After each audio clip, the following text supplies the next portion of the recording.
저한테 주어진 주제가 종교개혁과 인문학인데요. 이 주제가 뭐 다 아시듯이 너무나 큰 쌀덩어리입니다. 종교개혁에 관해서 이야기한다는 것도 그렇고, 인문학이라는 것도 굉장히 큰 덩어리고요. 그리고 거기만 머물 수 없고, 그것이 우리의 현재 우리의 삶과 교회와 목회와 어떤 연관이 되는가 하는 생각해 보는 그것도 아주 시간을 많이 들여서 이야기를 해야 될 텐데, 저한테 주어진 시간 안에 이 세 가지 문제를 연관을 가능하면 지어가면서 좀 말씀을 드려보겠습니다. 우리가 종교개혁이라고 이야기하지만은 사실 종교를 개혁하자고 하는 그런 운동은 아니었죠. 일본 사람들이 이걸 레포메이션을 번역하면서 이제 종교개혁이라 그렇게 이제 번역을 하다 보니까 그냥 우리가 아주 우리의 익숙한 지금 종교개혁이란 말을 쓰고 있기는 합니다만은, 사실은 이제 교회 개혁이라 그렇게 불러야 할 겁니다.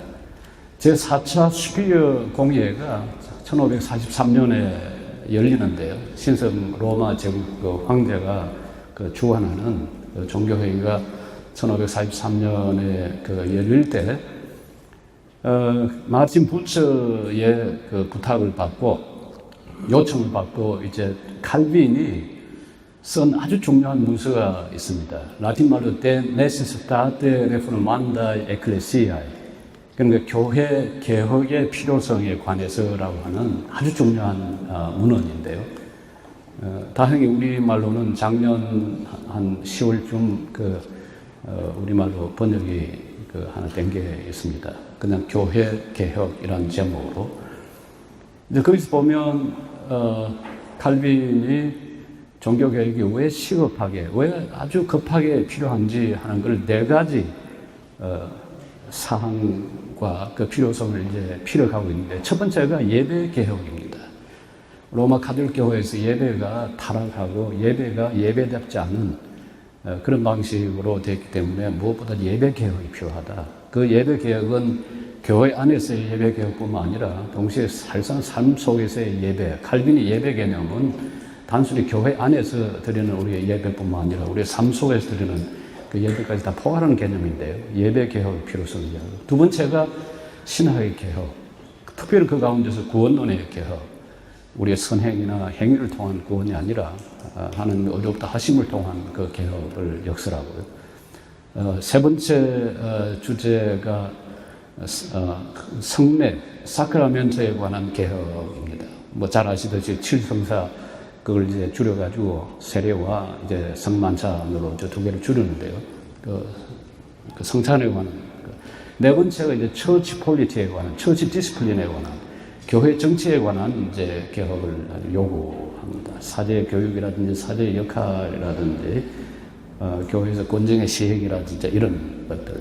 이제 그걸 보면, 개혁운동이라는 게 무슨 정치나 사회나 문화나 학문이나 이런 교육, 여러 분야의 개혁에 관한 게 아니라 무엇보다도 하나님을 제대로 예배드리고 제대로 된 신학과 신앙생활, 그리고 교회 안에서 이루어지는 그 성례 제대로 시행하고, 그리고 이제 교회 안에서 이제 권징이라든지 또 교회 직분자 양성이라든지 신학 교육이라든지 이제 그런 교회였다 하는 것을 알 수가 있습니다. 그게 제4차 수피어 공회입니다.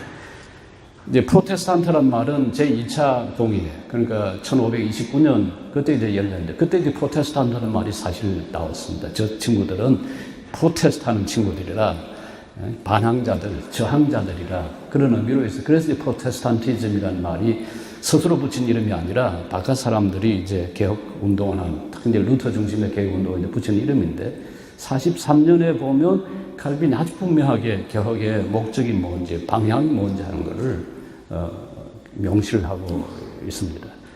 그러나 이게 교회 개혁에만 머물지 않고 우리가 역사를 보면 다른 분야, 우선 결혼에 큰 변화가 생기고요. 사제들이 이제 결혼을 하게 되고 수녀들도 결혼을 하게 되니까 가정의 개혁, 그리고 그게 이제 학교의 변화를 가져오고요. 그리고 당연히 이제 예배의 변화. 예배는 지금까지는 사실은 일반 성도들은 일종의 참관자처럼, 구경꾼처럼 신부들이 드리는 그 제사, 미사 행위를 구경꾼처럼 바라보던 사람들이었거든요. 그러니까 그야말로 우리가 가끔 우리 한국말 표현할 때 예배 드리러 간다 하지 않고 예배 보러 간다. 그 말이 틀리지 않은 게 사실 예배는 그때는 보는 예배지 모든 성도들이 참여해서 드리는 예배가 아니었습니다. 사제들이 찬송 부르고 사제들이 말씀 읽고 사제들이 제사 지내는 이제 그런 방식. 그러니까 그때 예배의 의미는 가톨릭에서는 모든 성도들이 하나님의 그 구원의 은혜를 찬송하고 감사드리는 행위라기보다는 오히려 예수 그리스도의 그 십자가 죽음을 다시 여기에 그 리액티베이트하는, 리액추얼라이즈하는, 재현하는 그게 이제 미사가 가지고 있는 의미였습니다. 그러나 우리 개신교에서 드리는 예배는 제가 방금 말씀드린 것처럼 예수님의 그 십자가 희생을 재현하는 것이 아니라 오히려 하나님께 주신 그 은혜에 대해서 감사드리는 그 오히려 감사의 의미. 그러니까 그 성만찬도 유카리스트라는 게 그게 에우카리스티아, 유카리스티아. 그게 하나님 드리는 그 감사 행위거든요. 감사로 드리는 행위라 하는 이제 그런 변화가 이제 생겼고요. 그게 더 확대된 게 이제 나중에 결국 정치로 경제로 확대됩니다. 몇 년 전에 그 어느 젊은 철학하는 그 출신, 철학 공부를 한 출신 그 독일 기자가 있는데 그 도이칠란드, 루트란드, 독일 말로 독일은 루트의 나라다 하는 책을 한 250일 된 책을 쓴 게 있습니다. 그 책을 보면 먼저 이제 펼치면 나오는 게 독일 우리 메르켈 총리가 그 이 총리 관저에서 먹는 그 음식을 보라. 엘리제 궁에서 프랑스 대통령이 먹는 음식과는 너무나 다르다. 프랑스 대통령은 그야말로 프랑스 그 1급 요리사가 요리한 그 아주 최고급의 요리를 먹는데 우리 메르켈 총리는 그냥 독일 가정에서 먹는 소박한 그 독일 사람들 그 감자하고 뭐 소세지하고 이런 거는 아주 소박한 음식을 먹는다. 이게 어디서 왔나? 이게 루트 종교의 결과다. 미국을 제외하고 영어권을 제외하고 가장 많은 책을 출판하고 가장 많은 서점을 가진 나라가 어디냐? 독일이다. 그리고 가장 많은 콘서트홀이 있는 나라가 어디냐? 세계에서 600개 이상을 가진 독일이다. 이게 어디서 왔냐? 그게 다 루트의 종교개혁의 덕분이다. 뭐 그래서 독일의 현재 지금 문화와 교육과 모든 사회 체제를 형성한 가장 밑바탕에는 루트의 종교개혁이 있었다. 그래서 독일은 곧 루트슬란드, 루트의 나라라 하는 이야기를 할 정도로 종교개혁에 끼친 영향은 사실 엄청 큽니다. 이게 이제 독일 같으면 주로 이제 음악의 개혁을 많이 가져갔고요. 루트 자신이 이제 작곡을 할 수 있었고 아주 좋은 그 가사들을 이제 붙여서 찬송가를 만들었죠. 그리고 과거만 하더라도 로마 카톨릭만 하더라도 찬송을 할 수 있는 사람들은 사제들이거든요. 그런데 이제 루터 종교개혁을 통해서 이제 일반 신자들이 이제 찬송가를 부르고 성가대에 참여하고 한 것도 사실 종교개혁의 그 산물입니다. 그런데 이제 네덜란드로 가면요. 이게 이제 네덜란드는 뭐 음악 쪽에 별 기여한 건 없고 그쪽 기여는 이제 미술입니다. 아마 가장 중요한 사람이 렘브란트일 텐데요. 렘브란트 그 잘 모르는 분들도 렘브란트 바이블, 렘브란트가 성경에 그 사파 넣어서 그 그린 그림이라든지, 그 다음에 요하네스 페르메이르, 델프트 출신인데요. 페르메이르가 그린 그 아마 귀고리를 한 여인인가? 그걸 일반인들 이야기하면 많이 아시던데요. 그 페르메이르 그림 보면 그냥 일상의 그 장면들, 우유를 따른다든지 편지를 읽는다든지. 그리고 뭐 빗자루 가지고 청소를 한다든지 하는 그런 방식으로 소재가 바뀝니다. 그게 이제 교회에서 이제 성상 파괴 운동을 하면서 더 이상 교회에 이 걸개 그림을 성화를 그린다든지 하질 않기 시작하면서 화가들이 소재를 일상으로 고개를 돌리기 시작합니다. 그것도 종교개혁의 결과라 그렇게 이야기를 할 수 있습니다. 과학의 경험을 보십시오. 그 호이가스가 이야기하는 것처럼 근대 과학은 사실 종교개혁이 없이는 발전할 수 없다. 물론 이제 전체 회전론을 이야기한 그 코페르니쿠스는 그 로마 카톨릭의 캐논이었습니다. 로마 카톨릭의 그 교회 법학자 출신인데요. 그러니까 카톨릭 신자라 뭐 그렇게 말할 수가 있겠죠. 그게 이제 전체 회전론이 1543년에 나오는데 그 책을 출판하도록 주선하고 그리고 코페르니쿠스가 죽기 직전에 그 임종하기 직전에 그 침상에 그 출판된 책을 가져다 준 사람이 오시안드입니다. 오시안드는 루트란 목사고 칼빈 기도 강요를 보면 이제 칼빈이 많이 신학적으로 싸우죠. 많이 오시안드 비판하는 그런 그 부분들이 많은데요. 그 루트교 목사가 코페르니쿠스의 그 전체 회전론을 앞에다 자기가 서문을 붙여서 그렇게 출판을 했습니다. 이제 서문에 유명한 게 이건 하나의 하이포티시스, 하나의 가설이다. 그렇게 해서 이제 종교 논쟁을 이제 피하는 방식으로 해서 출판이 됐죠. 그 오시안드의 서문이 과학철학적으로 굉장히 중요한 이 변화를 가져온 역할을 이제 했습니다. 이제 그런 방식으로 모든 삶의 분야에 결국은 영향을 미친 게 종교개혁이었다. 이렇게 말을 할 수가 있습니다. 자, 그런데 이 종교개혁이 이제 인문학하고 도대체 무슨 관계가 있는가? 그렇게 질문을 해본다면, 뭐 단적으로 이야기할 수 있는 것은 종교개혁 1세대 출신들을 치고 인문학 훈련을 통해서 나오지 않은 사람이 아무도 없었다라고 이야기할 수가 있습니다. 그러니까 뭐 당연히 마틴 루터가 1517년 10월 31일 그 비텐베르 교회, 그 실로스키르게 성교회에 대답을 붙였을 때 그걸 무슨 네일, 이게 못을 박았다 그러는데 실제 못을 박았는지 안 박았는지 그건 이제 논란이 되죠. 그러나 아마 이제 대개 추정하기는 실제로 루트가 못을 박지는 않았지만 아마 대학 직원이 거기다 대자보 이렇게 큰 이제 벽보 붙이듯이 붙였을 거라. 그리고 동시에 그 이제 추경한테 알브레흐트 그 대주교 한테 이제 그 95개조를 동시에 이제 편지로 해서 보냈죠. 근데 그 배경 자체가 벌써 대학이라고 하는 배경입니다. 대학. 중세대학에서 중요한 것은 중세대학에서 지금 그게 현재 우리 대학에서는 완전히 사라져버린 풍습이 습관이 뭐가 하나 있냐면 라틴어로 디스푸타치오라고 하는 겁니다. 논쟁, 디스푸테이션 하는 거예요. 루터도 보면 그 95개조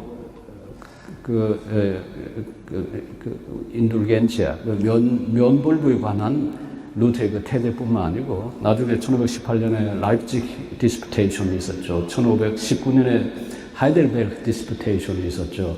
계속 그런 방식으로 대학에서 디스푸테이션을 하거든요. 근데 그게 중세 대학의 그 습관이고 풍습이었습니다.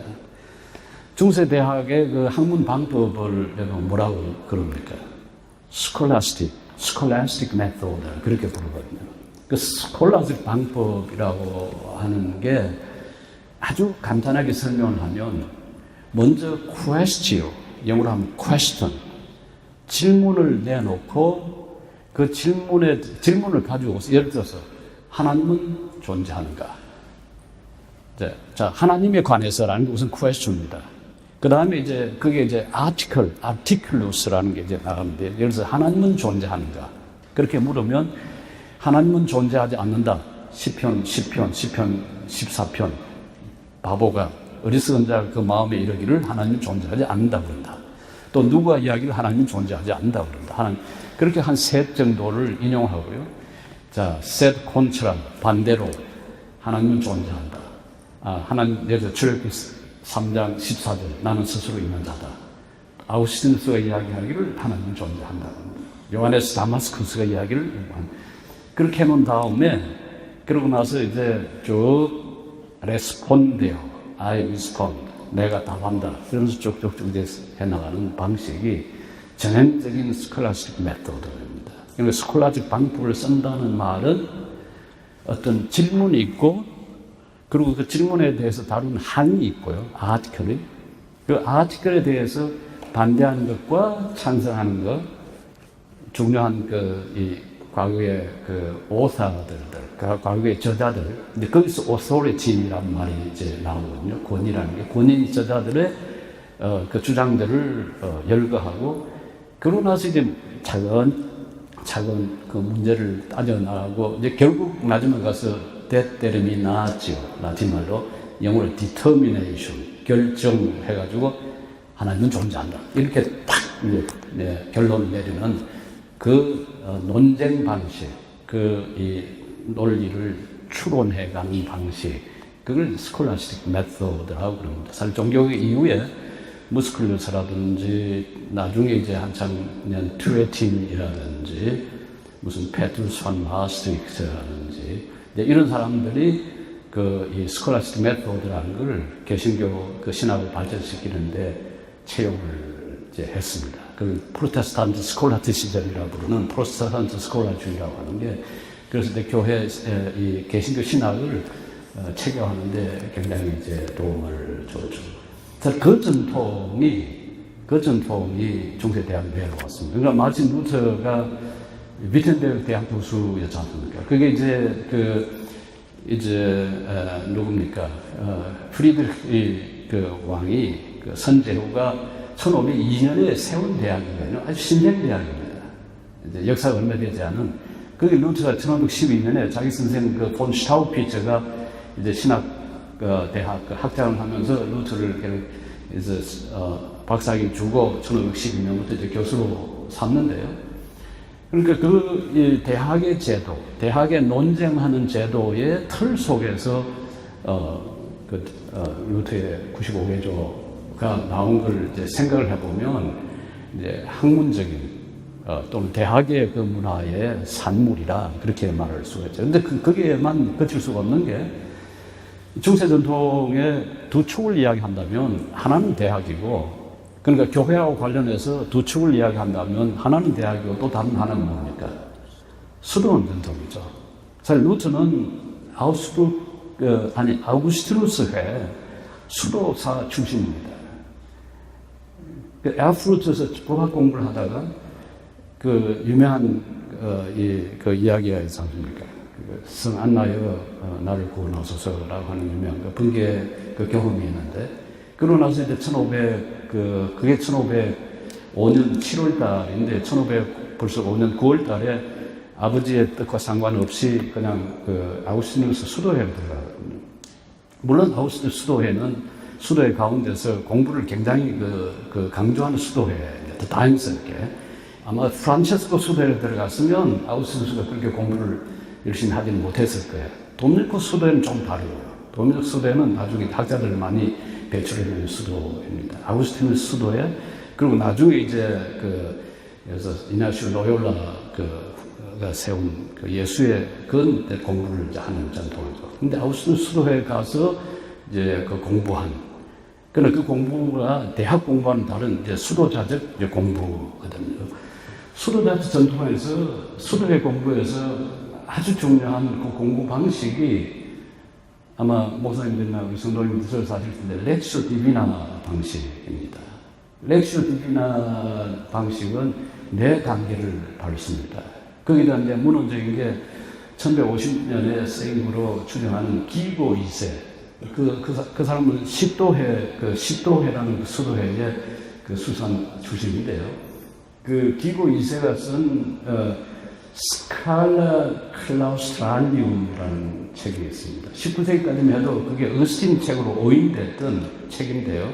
근데 19세기 말에 가서 그게 어스틴 책이 아니라 기고 2세가 쓴 거라 이제 그렇게 이제 판명이 된 저술입니다. 스칼라 클라우스트랄리움, 즉 수도자의 계단, 수도자의 단계라고 하는 이제 뜻을 가진 책이죠.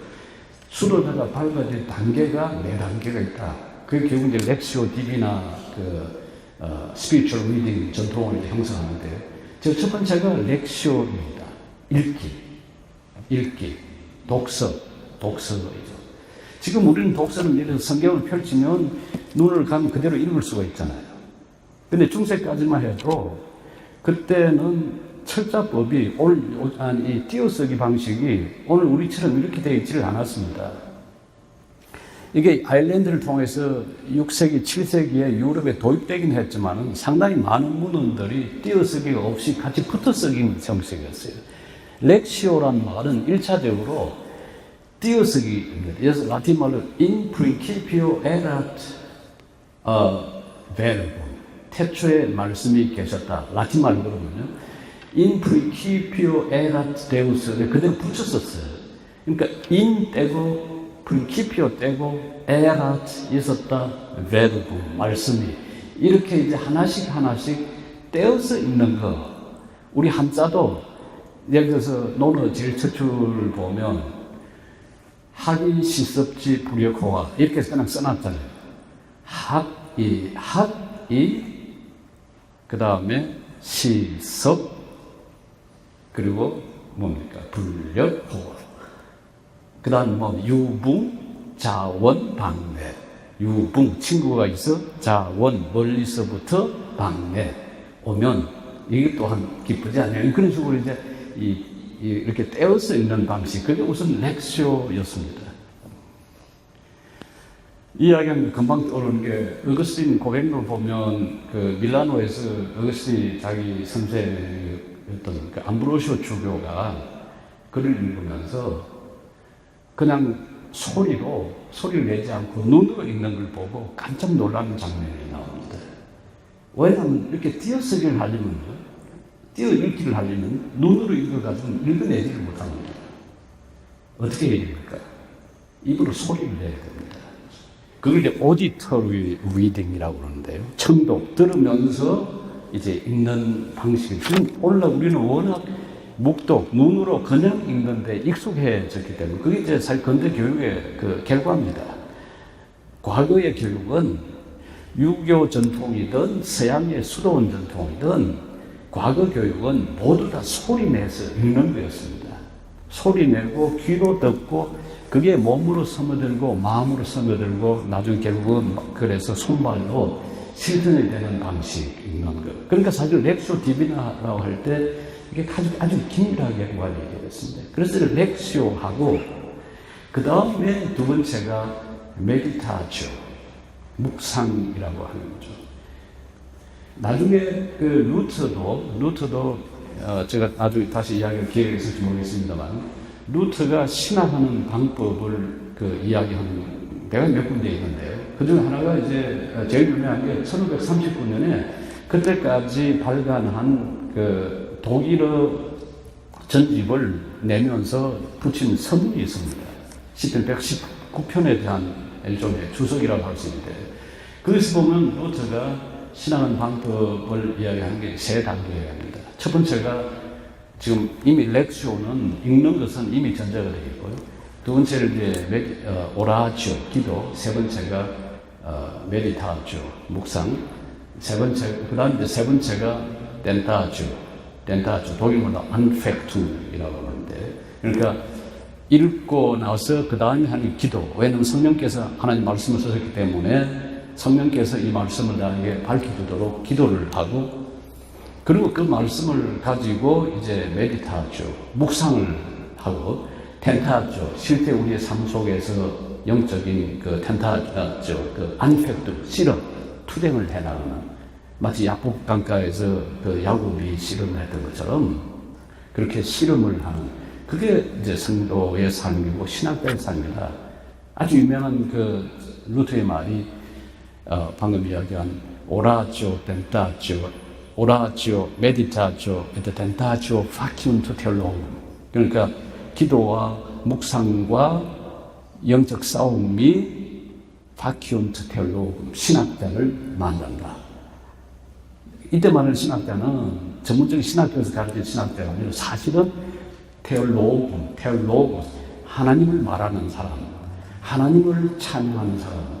그래서 제대로 하나님을 찬양하는 사람은 읽고 기도하고 그걸 가지고 묵상하고 그리고 실제 삶 속에서 영적으로 투쟁하고 싸우는 삶이라 사실 이게 이제 아까 이야기한 렉스 디비나하고 이제 연관이 되죠. 렉스 디비나 그 가톨릭 전통을 루터가 그런 방식으로 완전히 전환시켰다. 그렇게 말을 할 수가 있습니다. 그 이유는 조금 이따 설명을 들어보면 아마 아실 겁니다. 다시 이제 렉시오 디비나를 가면 첫 번째가 이제 읽고요. 두 번째가 메디타쇼 한다고 그랬죠. 묵상. 근데 이때 묵상이라는 게 뭐 눈 감고 가만 앉아 있는 게 아니고요. 사실은 묵상이란 말은 그 루트가 말할 때도 마찬가지입니다. 루트 글을 보면 묵상하고 관련해서 독일 말로 라이벤이라는 말을 써요. 라이벤이란 말이 그 영어로 어떻게 되나요? 라이벤, 부빈다는 말입니다. 부빈다. 예를 들어서 박하 잎사귀를 따가지고 손을 이렇게 부벼가지고 코에 갖다 대면 박하 향이 확 들어오잖아요. 그리고 우리가 말씀을 읽을 때 말씀을 그냥 눈으로만 보는 게 아니라 그걸 부벼가지고 부벼서 그 말씀을 냄새를 맡고 그 말씀을 맛을 보고 그 말씀이 내 몸속으로 들어오도록 하는 거, 그걸 묵상이라고 그랬어요. 그러니까 중얼거려야죠. 중얼거려요. 시편 그 1편 2절에 보면 그 의인에 관해서 이야기하면서 여호와의 율법을 주야로 뭐라고 그럽니까? 묵상하는 자로다. 묵상하는 자로다. 그게 히브리 말로 하가라는 말입니다. 이 하가란 말이 어르렁댄다, 중얼거린다, 주절거린다, 또는 심지어 사자가 소리를 이렇게 내는 것처럼 그렇게 소리를 낸다, 그런 뜻이 있는데요. 어쨌든 말씀을 입에 담고 그걸 계속 씹고 또 씹고 중얼거리고 그렇게 해서 그게 내 몸에 무엇보다 내 몸에 배이게 하고 마음에 가게 만들고 그게 내 마음을 변화시켜서 그게 손발로 가서 실제 삶 속에 실천하도록. 그러니까 말씀을 읽는다는 것이 단순히 눈으로 읽고 그냥 알았다, 이해했다 하는 게 아니라 사실 온 몸이 대입되는 방식의 그런 방식의 말씀 읽기 방식이라, 그 점에서는 루터나 수돈 그 읽기 전통, 수돈이 공부하는 방식의 전통이 연속성을 갖는다, 그렇게 말을 할 수가 있을 겁니다. 그러고 나서 이제 그 수돈 전통에서 세 번째가 오라지오, 기도고요. 네 번째가 이제 콘템플라지오, 그 단계에서 보면 그게 이제 소위 관상이라고 하는 겁니다. 처음이 읽고 독서하고, 두 번째가 메디타주어 묵상하고, 세 번째가 오라주어 제일 높은 계단, 그걸 콘템플라주어 컨템플레이션 관상, 직접 하나님을 보고 비조데이, 하나님을 보고 하나님과 하나 된다. 그게 중세 전통에서 일종의 신비적 연합을 추구하는 것입니다. 그게 이제 개신교적 관점이 보면 우리가 그 하나님과 하나 되고 하는 추구하는 것보다 일상생활에서 말씀대로 살려고 하는 것으로 이제 루터에서는 템타주어로 그게 이제 안팩트로 바뀐 거죠. 자, 이제 여기서 보면 제가 이야기를 길어서 혹시 여러분 들으시면서 길을 잃으셨는지 모르겠는데요. 루터는 이제 한편으로는 대학 전통, 디스putation 하는, 그걸 하자면 질문을 해야 되고요. 논리적으로 따져야 되고, 물어야 되고요. 이제 그걸 통해서 끊임없이 이제 추구해야 하는 그 한편과 수동 전통의 그 공부 방식, 하는 방식, 읽고, 기도하고, 묵상하고, 그리고 그걸 실제 현실 속에서 적용하려고 하는 그 수도자적인 그 두 면이 루터의 종교의 배움에 깔려 있었다. 그리고 두 가지 방법이죠. 근데 사실은 루터 보면, 공부하는 거 보면, 무슨 수도원 전통만 또 스콜라직 메토드만 아니라 그 공부하는 과정을 통해서, 예를 들어서 그 루터 선생 가운데 에어푸트스 공부할 때, 법학 공부하기 전에 가는 선생들, 폰 우징은, 뭐 이런 분들이 있는데요. 그분들이 그 아리스토텔레스와 그리고 돈 스코투스와 윌리엄 오캄, 이 중세 유명론적 철학, 그리고 아리스토텔레스의 아주 깊이 거기에 대한 이해를 가지고 있던 교수들이었습니다. 근데 재미나는 거는 루터가 공부를 할 때 단순히 아리스토텔레스 철학의 그 지식을 배운 게 아니라 그분들을 통해서 질문하고 논쟁하고 끊임없이 다시 물어보는, 그러니까 교황이 말했기 때문에 옳은 것이 아니라 왜 교황이 말한 그게 옳은지를 따져서 묻고 찾고, 그래서 옳다면 수용하는 그런 지적 훈련을 받은 게 사실 그 배경에 깔려 있습니다. 루터 같은 경우는 보면 이제 철학을 그렇게 좋아했으면서도 또 철학을 그렇게 미워한 사람이기도 합니다. 루터에서는 항상 이중적인 면이 있습니다. 고전을 그렇게 막 열심히 이제 읽으려고 했으면서도 아까 이야기한 1539년에 그 독일어 전집의 서문으로 쓴 시작을 보면 과거의 교부들을 쓴 책이라 그게 너무 많다. 책이 너무 많아가지고 오히려 읽자니 이게 고생스러워. 그러니까 곧장 성경으로 이제 그러니까 우리가 무엇보다 먼저 소중하게 생각하고 읽어야 될 것은 교부들 책이나 중세 책이나 중요하지만 뭐 무시를 할 이유는 없지만 그러나 이 성경이 무엇보다 중요하다. 그걸 살루트는 이제 많이 강조를 이제 했었습니다. 근데 이제 칼빈에 넘어오면 사정이 조금 바뀝니다. 아까 칼빈 넘어가기 전에 잠깐 다시 이제 루터 이제 고전 공부, 인문학 공부 열심히 했고요. 그 다음에 사실 루터보다 더 이 고전 히랍과 그 로마 철학 그리고 문학 전통에 더 깊숙이 들어간 사람이 츠빙글리였습니다. 그리고 물론 츠빙글리를 이은 불링어도 말할 것 없고요. 그 다음에 슈트라스부르에서 종교교회에 참여했던 마틴 부처, 그게 신부 출신인데요. 네, 거기도 이 고전부가 아주 깊이 했던 히브리어 그리고 히랍어 그리고 라틴어 강조를 했고요. 그리고 이제 루트를 이은 루트와 함께 동료간 멜랑크톤 말할 것 없고요. 뭐 히브리어와 그 히랍어와 라틴은 아주 뛰어났던 아주 젊은 그 개혁자예요. 멜랑크톤 사실 외할아버지가 유명한 히브리어 학자입니다. 로이클린이라고 하는 분인데요. 이제 그런 방식을 통해서 이제 인문학에 아주 깊숙이 들어갔던 사람입니다. 이제 칼빈의 경우를 보죠. 칼빈의 경우 대부분이 이제 칼빈의 경우는 인문학과 별 상관없다. 옛날에 그렇게 많이들 이야기를 했습니다. 그러나 지금은 누구도 칼빈과 인문학이 상관없다고 생각하는 사람은 아무도 없습니다. 왜냐하면 칼빈이 자라오는 과정에 라틴을 꼬리대에 선생한테 배우거나 히브리어나 그 다음에 히랍을 배워가는 과정. 그 다음에 특별히 콜레지도 몽테규 그 중고등학교에서 수사 훈련이나 문법 훈련, 논리학 훈련, 철학, 역사 이제 공부한 것. 사실 그 몽테규 그 학교는 칼빈 외에도 아주 유명한 두 사람이 또 있습니다. 칼빈보다 선배인 에라스무스가 그 학교 출신이고요. 그 고등학교 출신이고요. 그리고 칼빈이 1523년 칼빈이 그 학교를 이제 떠나서 오르레앙으로 옮길 때 그때 그 학교로 칼빈이 마차 타고 떠나고요. 떠나는 길에 거의 비슷한 시간에 비켜서 이렇게 걸어서 들어오는 사람이 이냐시오 로요라 예수회를 세운 그 36살입니다. 칼빈이 그때 18, 19에서 나이가 얼마 안 됐죠. 근데 그 이냐시오 로요라 나중에 이제 예수회를 창시한 사람이죠. 나중에 그 사람들이 이제 카운터 레포메이션 운동에 그 반종교 개혁 운동에 선봉했었던 사람들. 이 사람들이 다 몽테규 출신들입니다. 에라스무스 같은 경우는 워낙 돈이 없는, 뭐 거기는 고아였으니까 누가 돈을 대줄 사람이 없었죠. 어떻게 그게 공부를 하긴 했는데 맨날 옥수수 먹는 바람에 위를 버려가지고 평생 에라스무스는 위장병으로 고생을 했습니다. 뭐 칼빈도 건강에 문제가 있지만 칼빈 아버지가 그래도 돈이 있던 분이었고 또 교회에서 나오는 복록을 받고 거기서 공부를 했으니까 형편이 훨씬 나았던 사람이죠.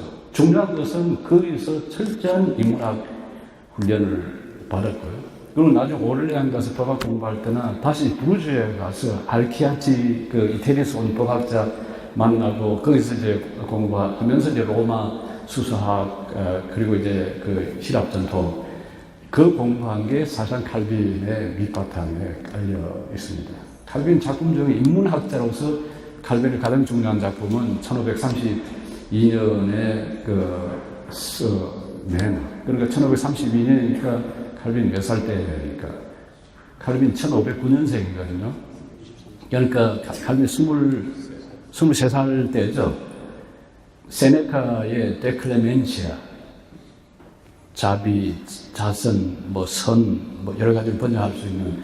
근데 세네카의 데클레멘치아에 대한 코멘타리를 주석을 이제 써서 칼빈이 자기 출판을 이제 해드렸습니다. 그게 이제 칼빈이 그 주석을 쓸 때 그 밑바탕 저본이 된 게 1529년에 그 쓰기 3년 전에 에라스무스가 다시 개정판으로 낸 그 세네카의 데클레멘치아를 그 관용 또는 자비라는 책 그걸 바탕으로 해서 칼빈이 그 썼습니다. 칼빈을 연구한 분들이 이야기해요. 칼빈이 인용한 저작 수가 한 150, 칼빈이 저자로 다루는 게 한 50명 넘을 정도.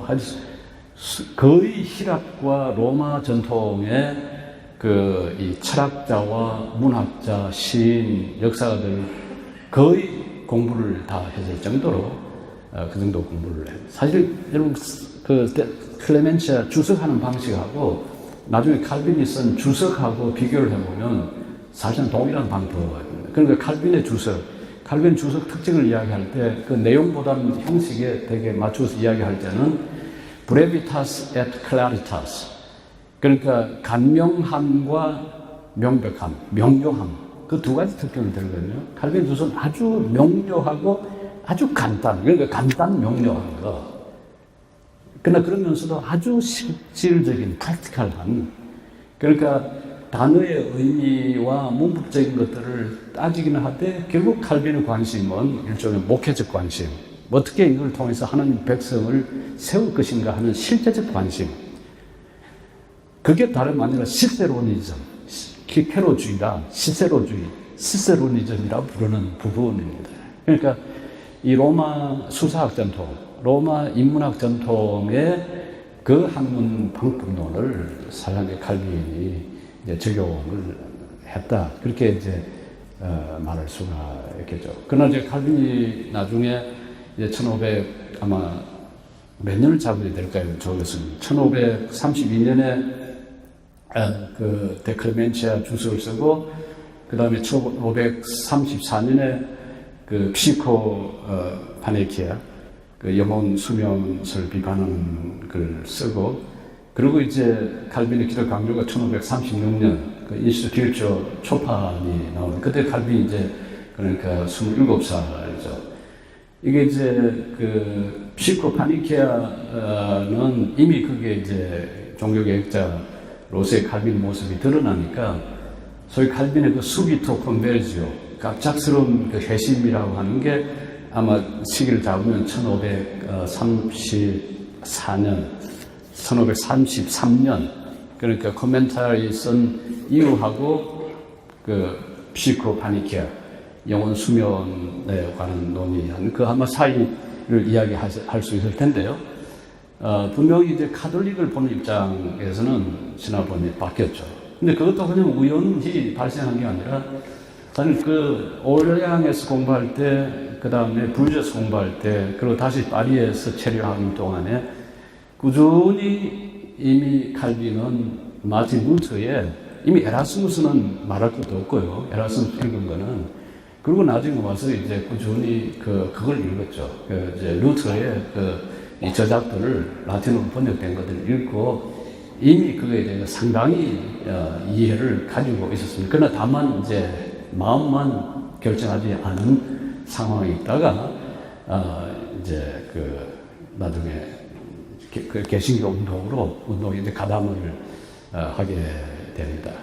그러니까 칼빈의 그 신학 입장은 이제 결국은 휴마니스트로서 로마 문헌, 라틴 문헌, 히랍 문헌 공부하던 거기에서 성경 연구로 이제 바뀐 거죠. 그러니까 대상이 바뀐 거지 공부하는 방법론이나 논의를 해가는 방식에서는 사실 동일했다. 철저하게 휴머니스트로서의 교육이 결국 칼빈의 신학을 그런 방식으로 전개되도록 만들었다라고 이야기를 할 수가 있어요. 그렇다면 이제 종교교육과 인문학이 무슨 관계이냐? 그러면 깊숙이 밀접한 관계가 있다. 그렇게 말할 수밖에 없습니다. 이제 이 대목에서 제가 좀 설명을 드려야 할 게, 인문학이라고 하는 것에 대한 이제 글쎄요, 오해라고 부여해야 할지 용어에 관한 부분인데요. 인문학이라고 그러면 영어로는 두 가지 말이 있습니다. 하나는 The Humanities라고 부를 수 있는 용어가 하나 있고요. 또 하나는 리버럴 아츠라고 하는 말이 있습니다. 리버럴 아츠는 대학 교육, 중고등학교와 대학 교육과 관련해서 많이 사용되는 말이었고요. 라틴말로 아르테스 리베랄레스라고 그러는데요. 이 The Humanities는 반드시 대학 제도와 상관없이 사용될 수 있던 말이었습니다. 제가 조금 이제 설명을 해보겠습니다. liberal arts, 미국에서도 liberal arts education, liberal arts college다 그런 말을 쓰는데요. 한 단어에 또는 한 개념의 의미를 이해하는데 도움이 되는 것은 그것과 반대되는 개념이 뭔가를 아는 겁니다. liberal arts 반대되는 게 뭘까요? liberal arts 반대되는 게 뭘까요? 라틴 말로는 아르테스 리베랄레스라고 하는데 반대되는 게 라틴 말로는 아르테스 세르빌레스라고 합니다. 영어로는 survival art, 잘 안 쓰는 말이라서 잘 모르실 겁니다. survival art, 노예 학문. 리버럴 아트는 자유 학문이고요. 어떤 사람은 진보적 예술이라 이렇게 번역하는 사람이 있던데요. 그 진보적 예술이라는 말이 아니고요. 자유로운 기회, 자유로운 학문, 리버럴 아트. 그거 반대되는 말은 노예 학문 또는 메카니스틱 아트, 기계적인 학문, 그렇게 부를 수 있습니다. 종의 학문, 세르누스의 학문. 그럼 뭐가 종의 학문인가? 자, 제가 설명해 볼게요. 예를 들어서 빵 굽는 기술 있잖아요. 옷 만드는 기술 있잖아요. 길 닦는 기술, 집 짓는 기술. 이것은 집 짓는 기술은 집 짓는 데만 쓰이고, 빵 굽는 기술은 빵을 굽는 데만 사용되고, 옷을 만드는 기술은 옷 만드는 데만 사용되지 않습니까? 그러니까 어떤 그 목적이 있고, 그 목적을 이루는데 수단으로 사용되는 지식 또는 그 기술, 그런 그 수단으로 서비스하는, 세부스란 말, 그게 서비스한다는 말이니까요. 그것을 봉사하는데, 섬기는데 사용되는 기술을 종의 학문이라 그렇게 부릅니다. 제빵술, 건축술, 도로 건축, 그다음 이런 양재 기술 이런 것들은 하나의 그 목적을 이루는데 사용된 도구로 사용되는 수단으로 사용되는 그런 기술이라 그건 요즘 같으면 이제 돈을 벌 수 있는 수단이죠. 그것 가지고 이제 돈을 벌 수도 있는 건데 리버럴 아츠는 그런 의미에서 보면 뭘 해낼 게 없어요.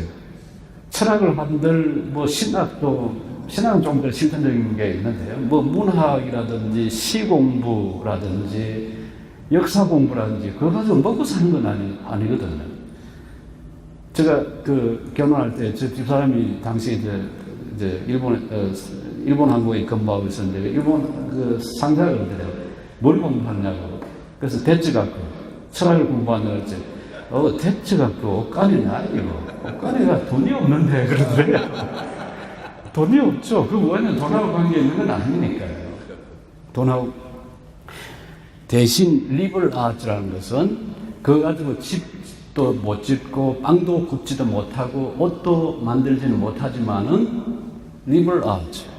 그건 리버럴한 게 저는 세 가지 의미가 있다고 생각합니다. 첫 번째는 liberate, 자유롭게 하는 거다.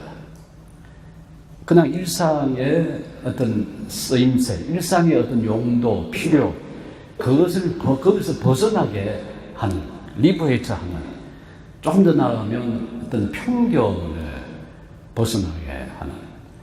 그렇게 해서 두 번째는 자유롭게 자기 자신을 형성해 나갈 수 있는, 그야말로 무엇을 해낼 수 있는, 힘을 기울 수 있는, 그리고 거기서 한글은 더 나오면 리버럴하다는 말의 가장 고유한 의미는 자유롭다, 뭐하다 하든 넉넉하다, 그렇게 해서 관대하다, 리버럴.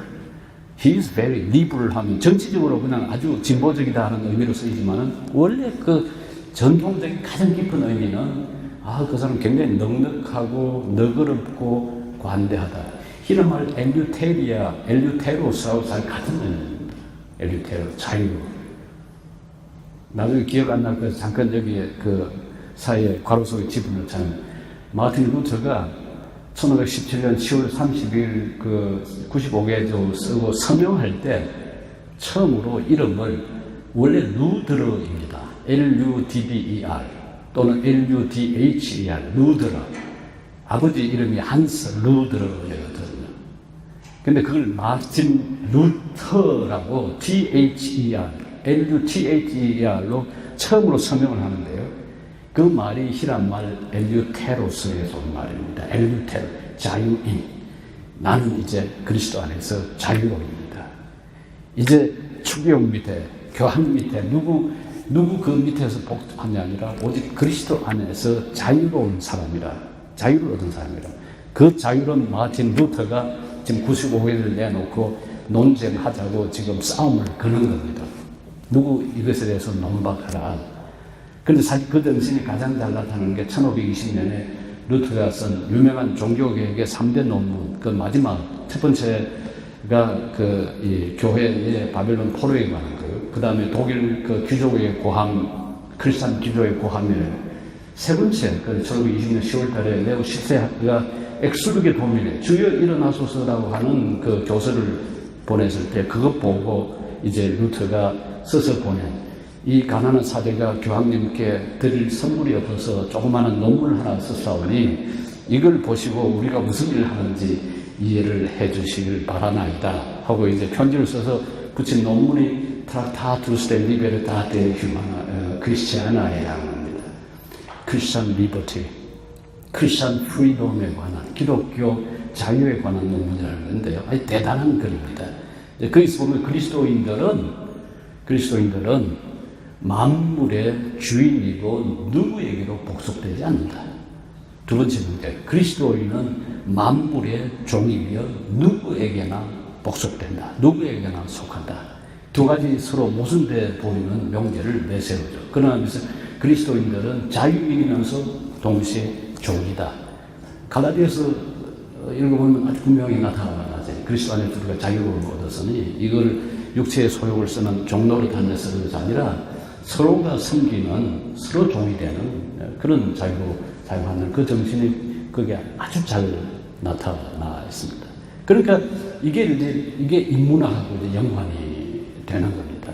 인문학을 공부하는 그 당시 이제 로마, 그리스 전통의 인문학을 공부한 것들이 그렇게 사람을 리브레이트 해주고 그리고 넉넉하게 만드는 이게 이제 리블 아트란 말이 이제 그 속에 포함된 게 전통적으로 크게 이제 그 두 분류가 나오죠. 하나는 트리비움, 삼과라 해가지고 레토리카, 수사학, 그라마티카, 문법, 디알렉티카, 논리학. 이제 이게 말과 관련된 세 개. 전통적 교육에서 아직도 보면 가장 고급 교육은 수사학과 문법, 그 다음 논리학 교육, 이게 들어가요. 그 다음에 하나가 이제 쿼드림, 사과라고 하는 게 이제 산수, 그 다음에 기하학, 음악, 그리고 천문학. 이게 이제 그 사물과 관련된 그런 사과. 그래서 이 7과, 이 7가지 셉티비움, 7가지 길이라고 하는 게 리블 아츠의 가장 기본적 핵심으로 교육이 돼요. 그러니까 말하자면 문과 교육과 이과 교육을 동시에 포괄하는 게 그게 리블 아츠 개념입니다. 이게 이제 대학 교육에, 중고등학교 교육, 대학 교육 가장 그 기초적 교육으로 이루어지기 때문에 신학을 하든 법학을 하든 아니면 의학을 하든 이 세 그 주요한 학문 분야 하기 위해서 그 밑바탕으로 해야 될 게 리벌 아츠 에듀케이션이라 그게 이제 중세부터 내려오는 아주 강한 전통입니다.希腊까지 로마까지 거슬러가는 전통입니다. 또 하나 이제 그 휴메니티스라고 하는 우리가 인문학을 번역하는 것은 사실은 이 말을 이제 유행시킨 사람이 페트라르카입니다. 유명한 그 깐시오네라고 하는 그 시집을 낸 이태리 시인이죠. 페트라르카가 유명한 이야기가 하나 있습니다. 1536년, 1336년 4월 26일, 방투산이라는데, 방투란 말이 마지막 벤투스니까 아마 금방 아시겠죠. 바람이 얼마나 불었으면 그 이름이 방투산이니까 방투산에 이제 알프스 자락에 있는 산인데, 근데 그게 1920m 되는 높은 산입니다. 아마 중간부터 올라왔던 것 같은데, 그 산에 이 형하고 노예 그 밑에 종 둘 데리고 올라갔다 와서 그날 저녁에 이제 여관에 머무면서 썼다는 그 유명한 편지가 있습니다. 그게 이제 영어로는 The Ascent of Mount Ventoux, 방투산 등전기인데요. 그게 이제 르네상스 인문학의 시작이라고 이제 보는 그 편지고 그 사건입니다. 산 올라가서 이제 그 아름다운 전경을 바라봅니다. 너무나 웅장한 그 산과 그리고 그 밑에 흐르는 강, 그걸 보면서 놀라죠. 그러면서 문득 자기가 배낭에 넣어간 책을 기억을 해냅니다. 그 책을 끄집어내요. 그게 아우구스티누스의 그 컨페시오네스, 고백록, 컨페션스였습니다. 그걸 이렇게 딱 펼치니까 딱 눈에 들어오는 게 사람들이 산과 들, 강, 그것의 위대함에 놀라지만은 막상 놀라야 될 것은 잊어먹고 있다. 즉, 막상 놀라야 될 자기 자신은 잊어먹고 있다. 근데 이제 그 구절을 읽고서 이제 우리가 우리말로 어떻게 표현하죠? 뭐 자다가 홍두깨 맞았다고 그러죠? 쾅! 하고 충격을 받은 거예요. 그게 의심의 고백록 10권에 나오는 이야기거든요. 의심 고백록이 13권으로 되어 있습니다. 1권은 서러운 교육이고요. 2권부터 이제 어릴 때 태어나서 뭐 배 훔친 이야기, 뭐 이제 그런 이야기부터 시작이 쭉 나오는데요. 8권까지가 그러니까 의심의 과거에 대한 이야기. 9권은 이제 어머니와 그 오스티아라는 그 로마 근처 한국에서 시민들 경험했던 그 이야기, 이제 어머니 이야기가 나오고, 어쨌든 그건 이제 과거에 대한 이야기고, 그 다음에 이제 11권부터는 앞으로 이제 벌어질 시간과 하나님의 창조와 시간에 관한 앞으로 이제 벌어질 일들에 대한 미래에 관한 이야기라면, 그 10권은 사실 자기 자신의 현재 모습을 바라보는 10권의 주제가 그 기억의 문제와 자기 자신의 문제, 그리고 이제 하나님의 존재의 문제거든요. 그런데 사실 기억을 통해서 인간은 잃어버린 행복을 추구하고 결국 그 행복은 하나님 안에서 발견할 수 있다. 이제 보는 건데요. 그 어간에 보면 어것이 이제 그 말이 나와요. 결국 자기 자신, 기억의 궁전을 가지고 있는 이 인간의 자기 자신. 결국 이 가장 깊은 곳에 우리 자신보다 더 깊이 계시는 하나님의 발견. 이제 그 구절을 보고 이제 내려오는데요. 그때 비로소 르네상스 휴머니즘이 등장했다. 이제 학자들이 그렇게 이야기하죠. 사실 그것보다 어거스틴과 인문학을 만일 이제 연결시키려는 게 어거스틴은 The Vera Religione, 참된 종교에 관해서라고 하는 작품이 있습니다. 거기 보면 어거스틴이 이런 말을 표현해요. 저도 오래됐으면 라틴어를 기억할지 모르겠는데요. 논리 포라스 이래 결코 바깥으로 나가지 말아라. 인때 ipsum redi, 너 자신으로 돌아가라. In interiore homine habitat veritas, 사람의 내면 속에 진리가 거주하느니.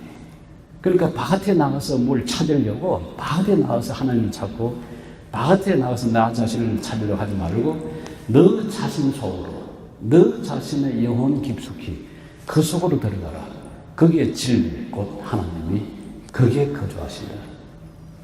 이게 이제 인문학.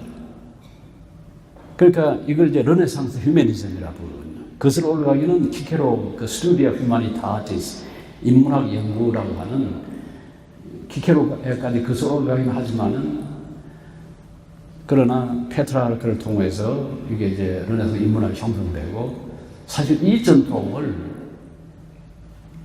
이제 이태리 전통을 말하면 로렌조 발라, 그리고 로렌조 발라의 영향을 아주 깊숙이 받은 에라스무스, 그 다음에 저쪽 옥스퍼드의 콜렛,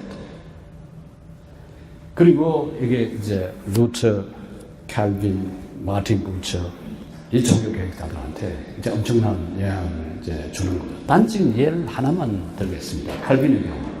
여러분 칼빈의 기독 강요를 펼치시면 그러니까 1판 1536년에서 라틴어 4판 1559년 4번 버전이 바뀔 때까지, 그러면서 책 분량이 한 4배로 늘어날 때까지 바뀌지 않고 계속 그대로 남아있는, 그대로 있는 부분이 1권 딱 시작하는 그 부분인데요. 거기서 이제 지혜에 관해서, 솔리다 et firma sapientia, 굳건하고 튼튼한 바른 지혜에 관해서 이야기하면서 칼빈이 무엇을 이야기합니까? 하나님을 아는 지식과 내 자신에 대한, 인간의 자기 자신에 대한 지식. 이제 이게 거슬러 올라가면 아까 이야기했던 어신로 거슬러 올라가고요. 또 거슬러 올라가면 소크라테스까지 거슬러 올라가는 그 인문학적 전통에서 칼빈이 할 수 있는 이야기였습니다. 그런데 그까지 가지 않더라고요. 당장 에라스무를 보는, 에라스무스가 1503년에 낸 작품이 엔키리디온 밀리티스 크리스티아니라고 작품이 있습니다. 제가 라틴말을 너무 많이 해서 죄송합니다. 엔키리디온 밀리티스 크리스티아니, 그러니까 기독 병사의 엔키리디온, 영어로는 Manual of Christian Soldier, 그렇게 번역을 하는데, 기독 병사의 수첩, 기독 병사의 교범이라고 하는 책인데, 사실은 엔키리디온이 그게 아주 재미있는, 에픽테토스가 이제 처음 썼던 용어고요. 그 다음에 이제 아우구스티누스도 322년, 23년 어간에 라우렌치우스에게 보내는 엔키리디온 데 fide spe et caritate ad 라우렌치움에게 보내는 믿음과 소망과 사랑에 관한 교범이라는, 신앙 교범이라는 게 있습니다. 그러고 나서 이제 에라스무스가 1503년에 기독 병사의 엔키리디온이라는 걸 쓰는데, 엔키리디온이라는 재미있다는 무슨 말은, 엔이란 말은 아내라는 뜻입니다. 그 다음에 키리디온 할 때 케이르란 말이 손이란 말이고요. 디온이란 말이 축소입니다. 그러니까 손 안에 들어있는 작은 것이란 뜻이거든요. 손 안에 들어있는 작은 것, 뭐가 손 안에 들어있는 작은 것이겠습니까? 수첩 같은 거 손 안에 드는, 그래, 손수자가 있잖아요. 손 안에 드는 작은 것일 수도 있지만은, 기독 병사가 살아가는데 필요한 손 안에, 양쪽 손에 집어넣어야 작은 게 뭐겠어요? 그게 엔키리디온이 영어로 대거, 당금이라는 뜻도 있습니다. 작은 칼, 품속에 품고 다니는 칼. 그 대거가, 우리가 품고 다녀야, 기독 병사가 무기로 사용해야 될 것을 에라스무스가 두 가지를 이야기를 하는데요. 하나가 기도입니다. 하나님께 드린 기도가 하나의 무기고, 다른 하나가 자기에 대한 이해라. 근데 자기에 대한 이해를 어디서 구합니까? 에라스무스 아주 분명하게 성경 속에서, 성경을 통하여. 그러니까 성경과 기도, 하나님의 말씀과 기도가 우리 성도가 이 땅을 살아가는데 필요한 무기다. 이걸 통해서 우리가 죽을 때까지 끝까지 하는 백성으로 살아갈 수 있다. 그 사상을 내놓은 게 에라스무스인데요. 칼빈이 이 에라스무스 전통을 너무나 잘 알았고 금방 이어지는 전통. 그러니까 에라스무스도 독창적이 아니라 아까 이야기했듯이 그게 이제 아우구스티누스로, 다시 아우구스티누스, 소크라테스로 쭉쭉 계속 그것을 그 이전에 로마 전통에 보면 마르쿠스 아우렐리우스까지도 다 그것으로 이어지는 전통이죠. 자, 이제 이 대목에서 우리가 이제 봐야 될 게, 신학자가 된 칼빈, 개혁자가 된, 개신교 신자가 된 칼빈의 경우, 그러면 인문학을 어떻게 평가하면, 휴머니스트로서의 칼빈과 이제 거기서 벗어난, 이제는 개혁자가 된 칼빈 사이에 인문학에 대한 관점이 동일한가? 그건 분명히 차이가 있었습니다. 사실은 칼빈은 개혁자가 되기 전에 인문학자, 휴마니스타, 이태리어로 휴마니스타. 그런데 이제 그때까지 휴마니스타 말을 썼지만 휴메니즘이라는 말은 쓰이지 않았습니다. 즉 우리가 알고 있는 휴메니즘이라는 말은 1807년에 독일학자 니트함머라는 사람이 라틴어와 히라브 고전 교육을 일컫는 말로 처음으로 휴메니즘 말을 썼습니다. 그런데 이제 20세기에 와서 소위 세큘러 휴메니즘, 세속적인 이제 휴메니즘이 등장하면서 이제 휴메니즘이라는 말이 인간 중심주의, 인본주의라는 뜻이 되어버렸죠. 그런데 니트함머가 휴메니즘이라는 말을 만들어낼 때는 르네상스 휴메니즘이라고 그럴 때는 그것은 인문교육, 인문주의 교육, 그러니까 라틴어와 그리스와 히브리어를 통한 고전 공부, 그것을 통해서 사람됨의 길을 찾아가는 공부라, 인간적인 공부라, 그렇게 이야기한 게 그게 휴메니즘, 인문주의고 그게 인문학이었습니다. 동일하게. 근데 그런 의미를 보면 종교개혁은 이 전통에서 배태하게 터서 자랐고 충분히 또 그것을 이용했습니다. 자, 그럼에도 불구하고 이제 칼빈에 오면 어떻게 보면 루터는 조금 더 한 것 더 나은 편이고 그게 이제 멜랑크톤하고 차이인데요. 같은 계획자라는데 이제 칼빈의 경우는 이것을 하나님께서 주신 선물로 보는 관점입니다. 그러나 이것 가지고 천국 가는 건 아니다. 그래서 하나님 주신 은혜인데 은혜를 칼빈은 이제 두 가지로 이제 두 가지 보는 관점이 여기서 나눠지죠. 하나는 우리가 흔히 special grace, 특별 은혜라고 부르는 saving grace, 구원한 은혜라고 부르는 예수 그리스도를 통해서 주신 하나님의 은혜. 오직 우리가 성경 말씀을 통해서 깨달을 수 있고 알 수 있는 그 지식, 구원에 있는 그 지식과 인문학, 철학이나 역사나 문학이나 논리학이나 이런 걸 통해서 얻을 수 있는 유익은 그걸 이제 스페셜 그레이스 또는 세이빙 그레이스 구별해서 이런 부처 common grace, 하나님께서 누구나에게 준 공통의 은혜. 우리는 뭐 일반종이라 부르냐면 일반종은 말이 좀 오해가 심하니까 누구에게나 하나님께서 나눠주신 공통은혜라. 그래서 이제 칼빈이 쓴 디도스 주석을 보면 거기 보면 에피메니데스 인용어가 나오거든요. 크레테 사람들은 거짓말장이라. 그게 이제 크레테 사람 에피메니데스 한 말이거든요. 근데 그 말을 이제 인용을 이제 하는데 그 칼빈이 주석을 하면서 게 설사 거짓말자가 말을 했더라도 그게 참이면 그게 하나님께서 온 참으로 우리를 받아들여야 한다. 그러니까 이제 초대 교부들이 이야기했던 all truth is God's truth. 모든 진리는 하나님의 진리다. 어떤 참된 거 있다면 그건 마귀의 경우, 사탄의 경우, 거짓의 그 영인 사탄이 우리한테 참된 걸 줄 수가 없다. 만일 참되고 진실된 거 있다면 그건 하나님께서 나온 거다라고 하는 그 관점이 칼빈의. 그러니까 이제 만일 종교 개혁적 관점에서 인문학을 본다면 오늘날 역사나 문학이나 이런 본다면 이제 그렇게 말할 수 있죠. 하나님께서 주신 좋은 선물인데 그러나 제한이 있다. 또 연구하면 제한이 있지만은 그러나 유익하게 성도들이 또는 교회가 또 목사님들이 목회할 때 유익하게 이걸 쓸 수 있다. 자, 여기 이제 시간이 저 보는 거의 다 된 것 같은데요. 제가 10분 더 이야기하고 그 다음에 Q&A 할 수 있어요? 10분 이야기 충분히 할 수 있을 것 같습니다. 왜 오늘날 와서 목회자나 성도들이 인문학을 관심을 가지고 읽어야 할까? 전적으로 세 가지 이유를 찾을 수가 있을 것 같습니다. 인문, 우리 한국말 인문 보십시오. 인문학. 무슨 말입니까? 인, 사람인. 문, 그러면 대부분 걸을문, 글자라고 그러는데요. 사실은 걸을문 이전의 문자는 이게 문의 문자입니다. 사람이 문의, 사람이 남긴 문의, 사람이 하는 표현. 이게 어디에서 나오냐 하면 주역에 보면 교회가 몇 개입니까?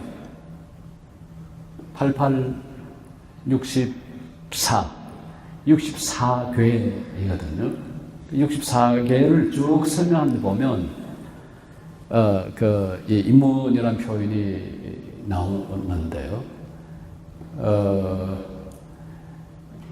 한자용어로 말하면 관호천문, 이찰시별, 관호인문, 이화성천안. 이거 칠판에 있으면 제가 한문을 좀 쓸 텐데 지금 칠판이 없어가지고 제가 한문을 이렇게 옛날 코스타 시카고 2011년에 제가 4번 강의를 했는데 오전 강의를 나중에 교수님 중국 오셨으니까 이러더라고요. 관호 천문 이찰시별. 그러니까 관호 보아라 천문을, 천문지리 아시죠? 천문. 하늘이 남긴 무기를. 지금 하늘이 남긴 무늬가 어떻습니까? 바깥에 한번 쳐다보시면 지금 밝잖아요. 그리고 노랗게 지금 잎사귀가 우리들잖아요. 보면 지금 낮인데 나무들이 노랗게 잎사귀 드는 걸 봐서 시찰, 지금 때가 어떻게 되는지 알 수가 있죠. 가을이 왔구나. 관우인문, 보아라, 인문을 사람이 만든 무늬를. 그러니까 사람들이 만든 무늬를 어떻게 무늬를 만듭니까? 아프면 어떻게 하죠? 웅크리죠. 웅크렸다가 그 다음에 어떻게 합니까? 이 좀 보소, 내 말 좀 들어보소 하고 이제 사람한테 말을 걸죠. 그 다음, 처음에 웅크리는 단계에서 말을 걸어요. 그 다음에 가서 고통받는 사람이 같이 함께하고 연대하는 이제 사실 이런 단계를 밟아가는데요. 근데 그런 방식으로 고통스러울 때는 고함을 지르거나 신음을 내거나 처음에 고함을 지르거나 말을 하거나 하는 방식으로 해요. 기분이 좋으면 어떻게 합니까? 기쁠 때. 우리 한국 사람들은 무엇이 나오면 한국 옛날 가야금이나 뭐 이렇게 나오면 저절로 어깨가 이렇게 들썩들썩 이렇게 해지잖아요. 그러다가 이제 나가면 이제 춤을 추고, 그러다 보면 노래를 부르고, 시를 짓고, 노래를 부르고, 나중에 긴 이야기를 나눌 거예요. 그리고 그거에 대해서 생각하게 되면, 이제, 역사가 되고, 철학이 되고. 그런데 인문학이라는 게 이 동양적, 이 주역의 그 표현의 관점에 보면, 사람이 한 표현이고, 인문학을 통해서, 예를 들어 시나 소설이나 희곡이나 이런 작품을 통해서 우리는 사람의 마음, 사람의 고통, 그걸 읽을 수가 있다. 그러니까 사람의 표현을 이해하는, 사람을 아는. 우리가 직접 사람을 경험할 수도 있지만은, 그러나 가장 좋은 것 중에 또 하나가 소설을 읽는 거거든요. 좋은 그 문학 작품은 사람의 그 영혼의 깊이, 영혼의 그 갈등, 그 깊이 있는 죄성, 이런 것들을 깨닫는데 아주 도움이 됩니다. G.K. 체스터톤이라는 이름 들어보시는지 모르겠는데, C.S. 루이스가 아주 좋아했고, 영향을 아주 많이 준 영국 그 작가, 소설가이기도 하고, 저널리스트이기도 하고, 심지어 신학자, 아시시 프란시스코 전기나 토마스 아퀴나스 전기를 보면 그건 단순한 그냥 작가 이상에, 심지어 에티느 질송이라고 중세 철학, 중세 신학의 아주 대가가 그 체스터톤의 토마스 아퀴나스가 최고라 그렇게 꼽을 정도로 아주 대단한, 책은 뭐 150페이지 정도 작은 책인데 그런 분입니다. 그런 분이 체스터톤이 1905년에 The Heretics, 이단자라는 책을 쓰고요. 1908년에 Orthodoxy라는 책을 씁니다. 정통이라는 책. 그 책은 진짜 대단한 책입니다. 대단한 책인데, 이렇게 이야기하고 있어요. 난 거리에 그 전도, 노방 전도단이나 그 불빛에 이 설교단에 설교자의 설교를 듣고 내가 그리스도인이 되지 않는다. 나를 그리스도인이 되게 만든 사람들은 무신론자들, 유물론자들, 허무주의자들, 바이탈리스트, 생이론자들, 머티리스트, 뭐 이런 그 사람들이 나를, 그러니까 니체, 무슨 쇼펜하우어, 심지어 가깝게 지내면서도 자주 싸우고 했던 버나드 쇼, 이런 사람들이 오히려 자기를 기독교 신앙으로 몰아붙였다는 거예요. 그래서 마치 무인도인 것처럼, 아무도 살지 않은 섬인 것처럼 내가 도착해서 내렸더니 이미 그곳에서는 많은 사람들이 살고 있더라. 그게 사도신경으로 고백하는 신앙이었어요. 사도신경 고백하는 신앙이 자기는 무인도인 줄 알고 자기가 처음 발견한 줄 알고 내렸는데 그게 이미 기독교 전통에 있는 사람들 그게 이미 살고 있더라. 그러니까 지적으로 철저하게 묻고 따지고 정말 정직하고 솔직하게 해서 신앙으로 도달한 정말 드문 경우이긴 하지만 이제 그런 경우를 우리가 체스터톤의 경우에서 이제 하나 볼 수가 있을 것 같고요.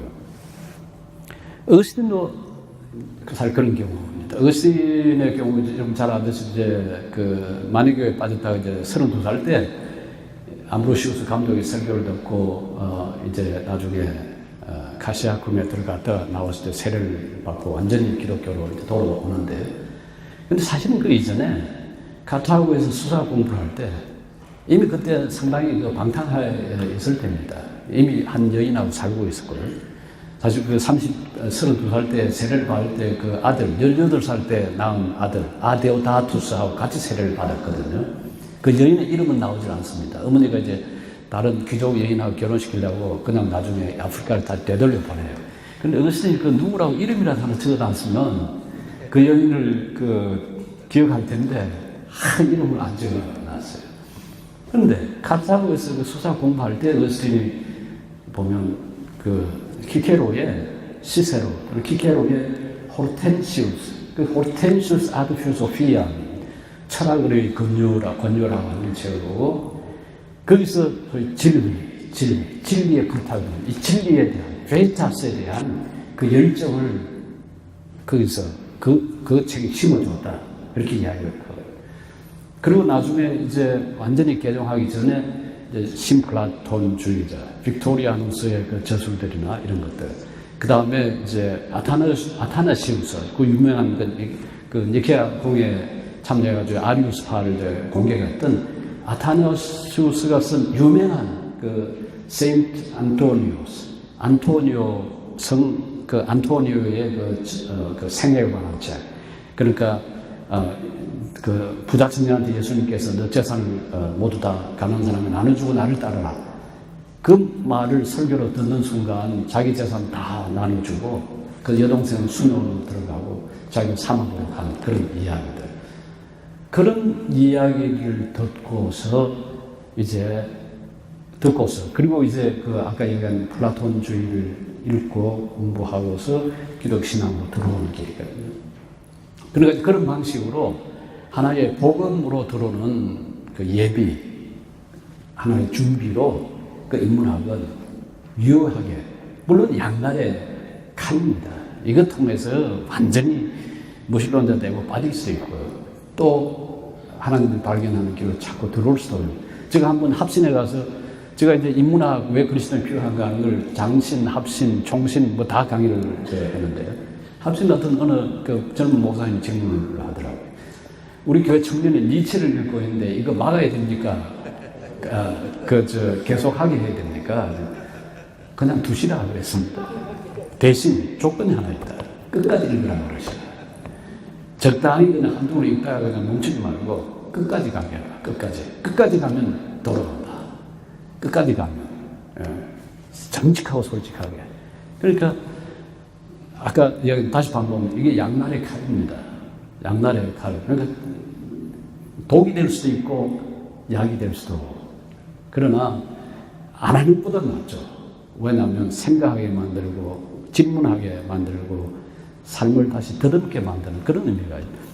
두 번째 인문학 유용성만 이야기해서 제가 뭐 다른 이야기인데 너무 이제 시간 제한이 있으니까요. 줄여야 하겠는데, 두 번째는 좀 인문학이 가진 중요한 그 유익 중 하나가, 그러니까 이해하게, 사람을 이해하고 삶을 이해하고 물음을 갖게 만드는 것뿐만 아니라 두 번째 문학이나 역사나 철학이나 유익한 것은 저는 표현하는 방식을 배운다. 특별히 목회자들은 설교를 하는 분들이잖아요. 설교는 물론 말로 해야 되지만은 그건 손이나 발로 하는 건 아니니까요. 뭐 몸짓을 하는 게 아니라 말로 해야 돼. 그런 말로 하기 위해서 글을 써야 되잖아요. 글을 쓰는데 가장 좋은 글을 쓰기 위해서 사실상 필요한 건 좋은 글을 결국 읽는 겁니다. 좋은 글을 읽은 사람이 좋은 글을 쓸 수 있지, 읽지도 않는 사람이 좋은 글을 쓸 수 있는 건 아니거든요. 그래서 우리 자신들을 표현하고 다른 사람과 소통하기 위해서도 저는 그 인문학이 아주 도움이 된다. 사실 그러자면 아주 중요한 거 하나만 여기 제가 말씀드리겠는데요. 그렇게 하자면 표현하는 하나의 기술로 표현하는 능력을 키우는 걸 쓰자면 인문학을 해야 되겠는데, 대신 인문학은 무슨 정보를 얻는 것처럼 공부하면 그건 말짱. 그건 아무 쓸모없지 않는 게 된다라는 말이죠. 그러니까 예를 들어서 아니 우리 지금 뭐 국어도 배우고 뭐 많이 배웠잖아요. 중고등학교, 대학 때도 하고. 근데 걔는 왜 못 써먹냐? 그 시험 공부하느라 했으니까 못 써먹죠. 시험 치고 나면 그다음 다 잊어버리는 거거든요. 그래서 인문학 제대로 하려면 그걸 배우고 알고 정말 좋아하고 즐거워해야 됩니다. 즐거워하지 않으면 자기게 되질 않아요. 논어에 보면 또 제가 한 번 이야기를 합니다. 지지자 불려 호지자, 호지자 불려 낙지자라는 말이 있습니다. 논어에. 여러분 논어 안 읽고는 못 배우겠죠. 논어 꼭 읽으십시오. 그거 참 유익한 책입니다. 우리 아시아 전통을 이해하면 됐어요. 지지자 불려 호지자, 아는 것은 좋아하는 것보다 못하고, 호지자, 좋아하는 것은 불여 낙지자, 즐거워하는 것보다 못하다. 그럼 뭐가 최고란 말입니까? 아는 것보다 좋아하는 게 더, 좋아하는 것보다 즐거워하는 거예요. 우리 하나님을 섬길 때도 내 하나님 안다. 하나님은 하늘에 계신다. 하나님은 자비로우십니다. 그게 그 정도 그치는 게 아니라 하나님 좋아하고 결국 뭐 해야 됩니까? 하나님을 즐거워해야지. 그러니까 Westminster Catechism, Shorter Catechism, first question is, what is the chief end of man? 그럼 man, inclusive language가 아니네요. What is the chief end of man? 사람의 제일 된 목적이 무엇이냐? The chief end of man is to glorify God and enjoy Him forever. 하나님을 즐거워하고 영광 돌리고 그를 영원토록 enjoy, 즐거워하는 것이라. 최고의 지식은 즐거워하는 겁니다. 그러니까 우리가 인문학 관련된 책들이나 무엇보다도 가장 탁월한 인문학 서적이라고 볼 수 있는 이 성경을 통해서 즐거워하는. 그러니까 성경도 인포메이션 게더링 하는 방식으로 읽으면 그 말짱 쓸모없는 겁니다. 먹듯이 먹어야 돼요. 그리고 좋아해야 되고 즐거워해야 되고, 그러다 보면 이 말씀이 우리 자신을 빚어냅니다. 그래서 그게 표현하는 방식으로 하나의 기술로, 능력으로 형성이 되죠. 자, 세 번째 인문학에 가진 유익이 뭐냐? 저는 인문학에 주는 좋은 유익은 엠파티, 이 공감 능력을 키워줄 수가 있는 겁니다. 이건 공학이 엔지니어링 공부해가지고 얻을 수 있는 능력이 아닙니다. 이 공감 능력은 시를 읽든지 소설을 읽든지 작품을 듣든 아니면 다른 사람의 이야기를 듣는, 다른 사람의 이야기를. 그러니까 우리의 그 지적 활동을 보면 무엇보다도 우선 듣게 되고, 그 다음에 말을 배우고, 그 다음 뭐 합니까? 그 다음에 읽게 되고 쓰게 됩니다. 순서로 따지자면 듣고 말하고 읽고 쓰고, 이제 이 모든 과정에 이제 생각하는 과정이 이제 개입이 되는 거죠. 인문학이 가진 장점은 이 과정에서 우리가 함께 느낄 수가 있고, 함께 생각할 수가 있고, 함께 그 특별히 고통, 아픔, 기쁨, 이걸 나눌 수가 있습니다. 누가복음 10장 24절 이하인가요? 어느 날 율법 교사가 와서 예수님한테 영생을 얻으려면 무엇을 해야 합니까? 라고 했더니 예수님이 뭐라고 대물었습니까? 예수님은 우리 생각은 늘 답을 주시는 분 같지만은 예수님은 엄청 질문을 많이 하세요. 소크라테스를 invincible 소크라테스, 도무지 이길 수 없는 소크라테스라 결정했는데 그건 질문의 명수라서 그러거든요. 사실은 예수님도 소크라테스보다 저는 오히려 더 탁월한 질문의 명수, 굴지전을 해요. 예수님 질문 몇 번 정도 하셨을 것 같아요. 마태복음 1장에서 예수님 이야기 어디까지 나옵니까? 사도행전 1장. 전체 이렇게 세어본 분이, 저는 요한복음은 세어봤는데, 전체는 제가 직접 세어본 분의 숫자가 모두 305번. 겹치는 거 빼면 180여 번. 그러니까 예수님을 쉽게 그냥 답 주시는 분이라 그렇게 생각하지 마시고 질문하시는 분. 자, 예수님 질문이 뭐였습니까?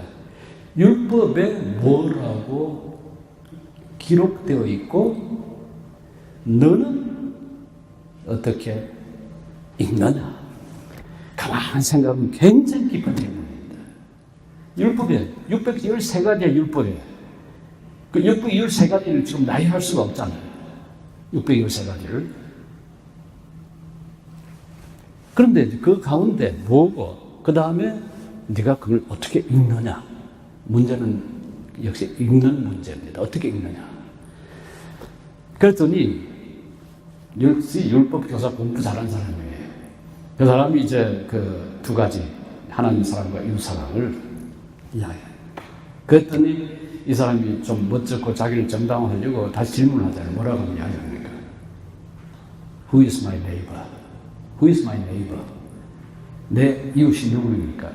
그랬더니 예수님이 이제 더 이상 질문을 던지지 않고 그냥 이야기를 쭉 하죠. 그게 소크라테스하고 차이죠. 소크라테스는 논증을 하고 예수님은 이야기를 합니다. 이쪽은 theory, 이론이고 예수님은 스토리입니다. 그 방식으로 이제 사물을 접근해 나가시는데 쭉 이야기하면서 다시 예수님 또 질문 던지잖아요. 어떻게 합니까? 벌써 그 이전에 사실은 답을 그렇게 하니까 하나님 사랑, 이웃 사랑하니까 답을 뭐라고 했죠? 예수님이 다시 가서 너도 그렇게 하라. 그리고 마지막 가서 예수님 다시 질문 던집니다. 율법 교사한테. 이 셋 중에 누가 이웃이 되어졌다고 생각하냐? 그래서 율법에서 또다시 정답을 이야기하죠. 자기를 베푸는 자이다. 가서 너도 그렇게 하라. 그럼 결국 인문학 공부는 질문과 답을 해당하는 과정이면서도 이지만은 결국은 실천입니다. 사는 겁니다. 그러니까 다시 아까 자전거 비유를 이야기하면 우리가 지금까지 받은 인문학 교육, 아마 성경 부분부터 그렇게 했을지도 몰라요. 자전거 세워놓고 자전거는 바퀴가 두 개다. 자전거는 체인으로 연결되어 있다. 자전거는 핸들이 있다. 그 페달을 밟으면 체인이 돌아가고 그 동력이 힘이 전달돼가지고 자전거 앞으로 나간다. 그거 100번 배워보세요. 그거 100년 배워보세요. 자전거 탑니까? 못 탑니까? 자전거 못 탑니다. 자전거 어떻게 탑니까?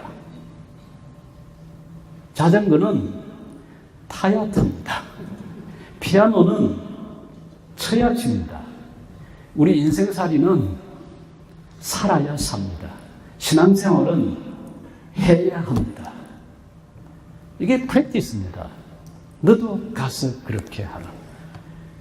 그러니까 소설이나 작품을 읽을 때 단순히 분석 대상으로 지식의 대상으로서 아니라 좋아하고 즐거워.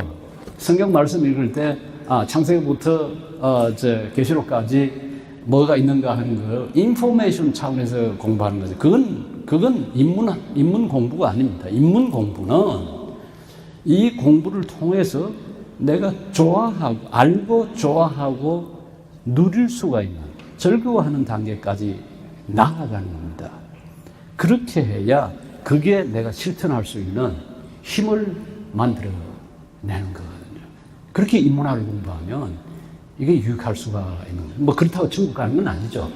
그러나 하나님 주신 이 광대한 세계, 너무나 넓고 깊고 여러 겹의 이 세계를 다양한 방식으로 우리가 이 삶을 체험하고 그 속에서 고통과 기쁨이 있다 하더라도 우리가 하나님을 찬양하고 하나님께 감사할 수가 있습니다. 저는 이것이 오늘 인문학이 우리에게 준 의미라 그렇게 생각합니다. 경청해 주셔서 감사합니다.